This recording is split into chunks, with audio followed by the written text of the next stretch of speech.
ओम शांति। 13 मई 2025 बाबा के महावाक्य। मीठे बच्चे, अनेक देहधारियों से प्रीत निकाल एक विदेही बाप को याद करो तो तुम्हारे सब अंग शीतल हो जाएंगे। प्रश्न: जो दैवी कुल की आत्माएं हैं उनकी निशानी क्या होगी? उत्तर: दैवी कुल वाली आत्माओं को इस पुरानी दुनिया से सहज ही वैराग्य होगा। दूसरा, उनकी बुद्धि बेहद में होगी। शिवालय में चलने के लिए वह पावन फूल बनने का पुरुषार्थ करेंगे। तीसरा, कोई आसुरी चलन नहीं चलेंगे। चौथा, अपना पोता मेल रखेंगे कि कोई आसुरी कर्म तो नहीं हुआ। बाप को सच सुनाएंगे, कुछ भी छिपाएंगे नहीं। गीत: न वह हमसे जुदा होंगे। ओम शांति। अभी यह है बेहद की बातें। हद की बातें सब निकल जाती। दुनिया में तो अनेकों को याद किया जाता है, अनेक देहधारियों के साथ प्रीत है। विदेही एक ही है जिसको परम पिता परमात्मा शिव कहा जाता है। तुम्हें अब उनके साथ ही बुद्धि का योग जोड़ना है। कोई देहधारी को याद नहीं करना है।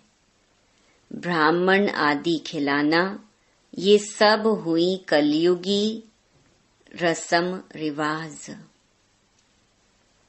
वहाँ की रस्म रिवाज और यहाँ की रस्म रिवाज बिल्कुल अलग है।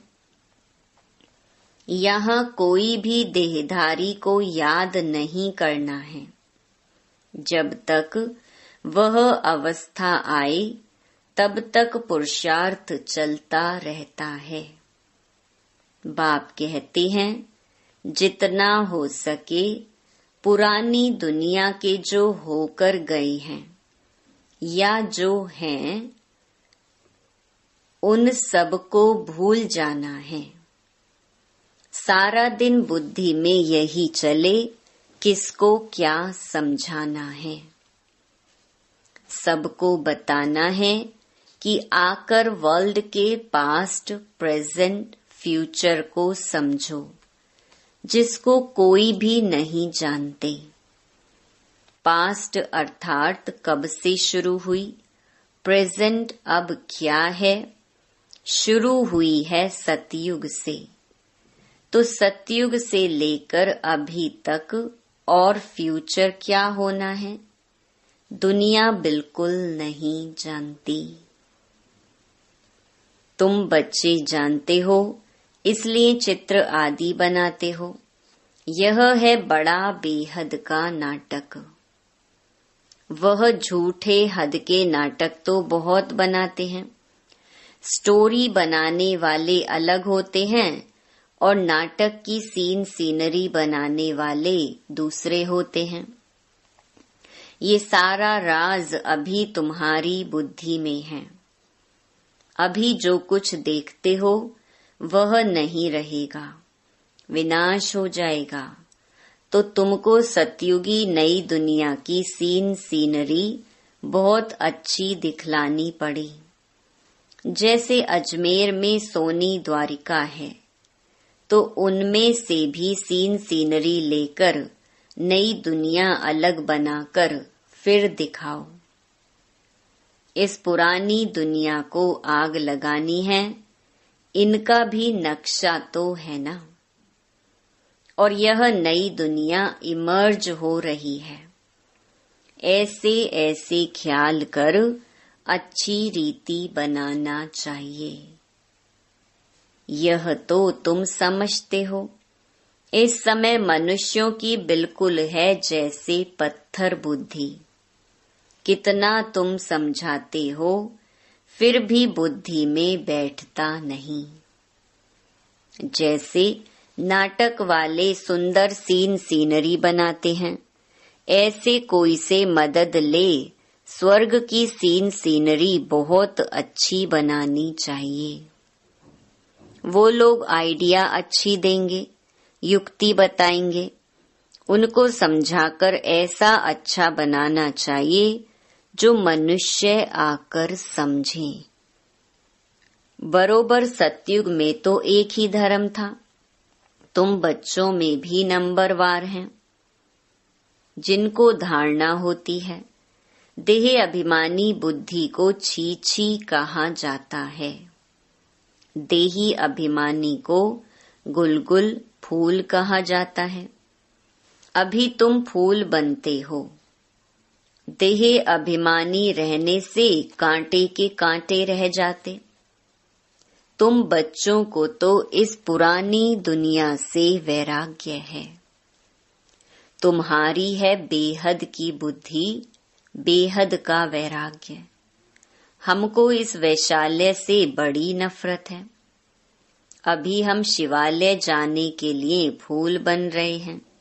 बनते बनते भी अगर कोई ऐसी खराब चलन चलते हैं तो समझा जाता है इनमें अभी भूत की प्रवेशता है। एक ही घर में पति हंस बन रहा है, पत्नी नहीं समझती है तो डिफिकल्टी होती है, सहन करना पड़ता है। समझा जाता है इनकी तकदीर में नहीं है। सब तो दैवी कुल के बनने वाले नहीं हैं। जो बनने वाले होंगे वही बनेंगे।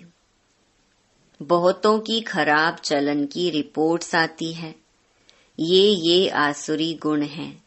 इसलिए बाबा रोज समझाते हैं, अपना पोता मेल रात को देखो कि आज कोई भी आसुरी काम तो हमने नहीं किया। बाबा कहते हैं, सारी आयु में जो भूल की है वह बताओ।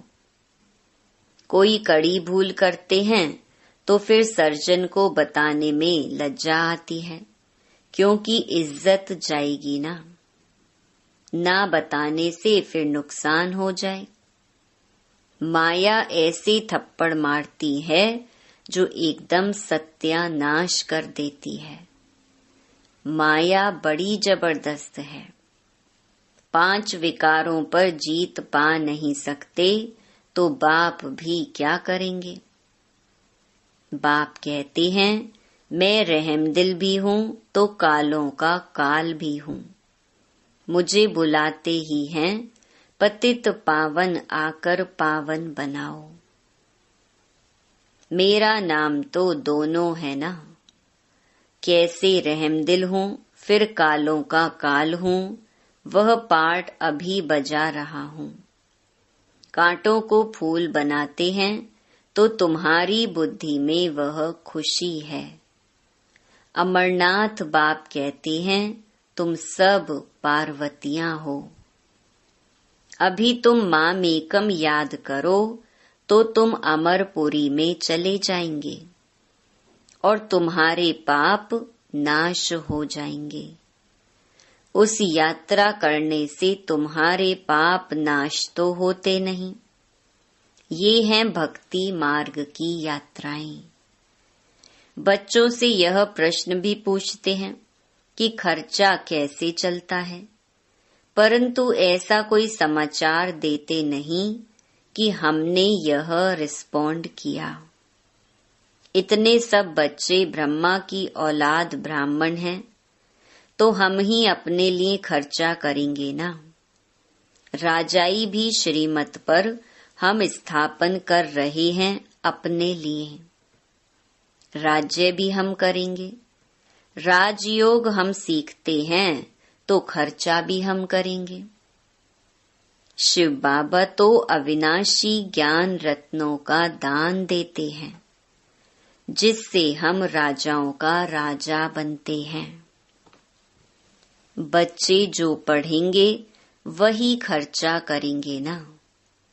समझाना चाहिए हम अपना खर्चा करते हैं, हम कोई भीख व डोनेशन नहीं लेते हैं, परंतु बच्चे सिर्फ लिख देते हैं कि यह भी पूछते हैं। इसलिए बाबा ने कहा था, जो जो सारे दिन में सर्विस करते हैं वह शाम को पोता मेल बताना चाहिए, उसकी भी पीठ होनी चाहिए। बाकी आते तो ढेर हैं, वो सब प्रजा बनती है। ऊंच पद प्राप्त करने वाले बहुत थोड़े हैं। राजाएं थोड़े होते हैं, साहूकार भी थोड़े बनते हैं, बाकी गरीब बहुत होते हैं। यहाँ भी ऐसे हैं, तो दैवी दुनिया में भी ऐसे होंगे। राजाई स्थापन होती है, उसमें नंबरवार सब चाहिए। बाप आकर राजयोग सिखलाए, आदि सनातन दैवी राजधानी की स्थापना कराते हैं। दैवी धर्म की राजधानी थी, अभी नहीं है। बाप कहते हैं, मैं फिर स्थापना करता हूँ। तो किसको समझाने के लिए चित्र भी ऐसा चाहिए। बाबा की मुरली सुनेंगे, करेंगे, दिन प्रतिदिन करेक्शन तो होती रहती है।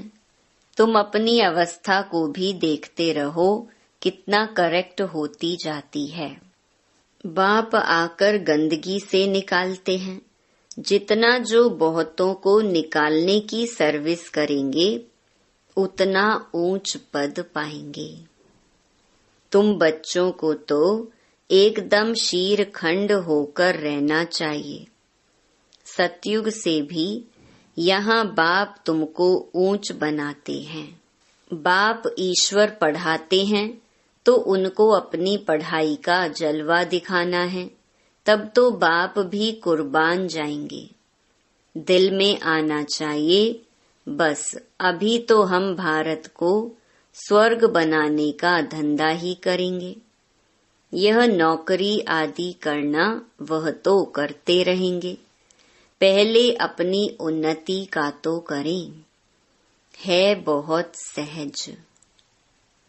मनुष्य सब कुछ कर सकते हैं। गृहस्थ व्यवहार में रहते राजाई पद पाना है, इसलिए रोज अपना पोता मेल निकालो। सारे दिन का फायदा और नुकसान निकालो। पोता मेल नहीं निकालते तो सुधरना बड़ा मुश्किल है।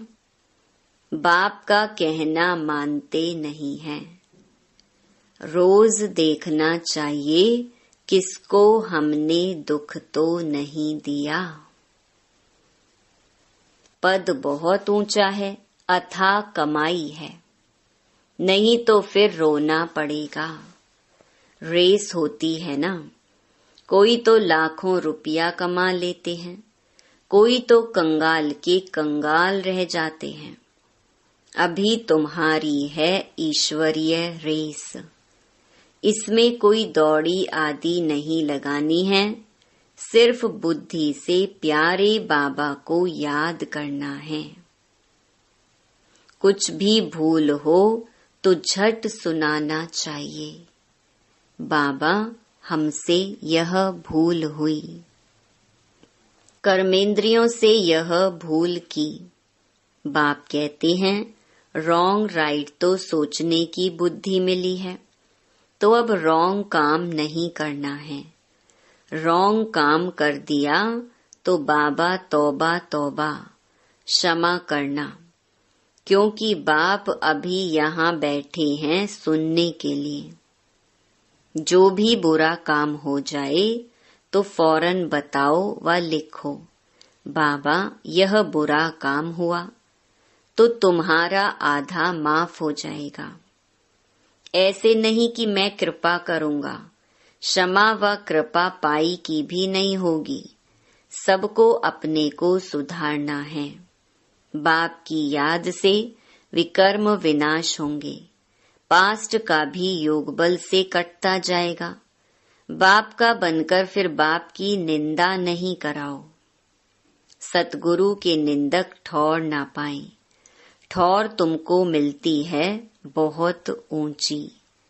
दूसरे गुरुओं के पास कोई राजाई की ठौर थोड़ी है। यहाँ तुम्हारी एम ऑब्जेक्ट है। भक्ति मार्ग में कोई एम ऑब्जेक्ट होती नहीं। अगर होती भी है तो अल्प काल के लिए। कहाँ 21 जन्म का सुख, कहाँ पाई पैसे का थोड़ा सुख। ऐसे नहीं धन से सुख होता है, दुख भी कितना होता है। अच्छा समझो, कोई ने हॉस्पिटल बनाई तो दूसरे जन्म में रोग कम होगा। ऐसे तो नहीं पढ़ाई जास्ती मिलेगी, धन भी जास्ती मिलेगा। उसके लिए तो फिर सब कुछ करो। कोई धर्मशाला बनाते हैं तो दूसरे जन्म में महल मिलेगा। ऐसे नहीं कि तंदुरुस्त रहेंगे, नहीं तो बाप कितनी बातें समझाते हैं। कोई तो अच्छी रीति समझकर समझाते, कोई तो समझते ही नहीं है। तो रोज पोता मेल निकालो, आज क्या पाप किया। इस बात में फेल हुआ। बाप राय देंगे तो ऐसा काम नहीं करना चाहिए। तुम जानते हो हम तो अब स्वर्ग में जाते हैं। बाप राय देंगे तो ऐसा काम नहीं करना चाहिए। तुम जानते हो हम तो अब स्वर्ग में जाते हैं। बच्चों को खुशी का पारा नहीं चढ़ता है। बाबा को कितनी खुशी है। मैं बूढ़ा हूँ, यह शरीर छोड़कर हम प्रिंस बनने वाला हूँ। तुम भी पढ़ते हो तो खुशी का पारा चढ़ना चाहिए, परंतु बाप को याद ही नहीं करते हैं। बाप कितना सहज समझाते हैं। वह अंग्रेजी आदि पढ़ने में माथा कितना खराब होता है, बहुत डिफिकल्टी होती है। यह तो बहुत सहज है।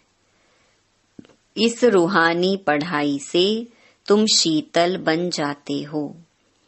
इसमें तो सिर्फ बाप को याद करते रहो तो एकदम शीतल अंग हो जाएंगे। शरीर तो तुमको है ना, शिव बाबा को तो शरीर नहीं है, अंग है श्री कृष्ण को। उनके अंग तो शीतल हैं ही, इसलिए उनका नाम रख दिया है। अब उनका संग कैसे हो, वह तो होता ही है सतयुग में।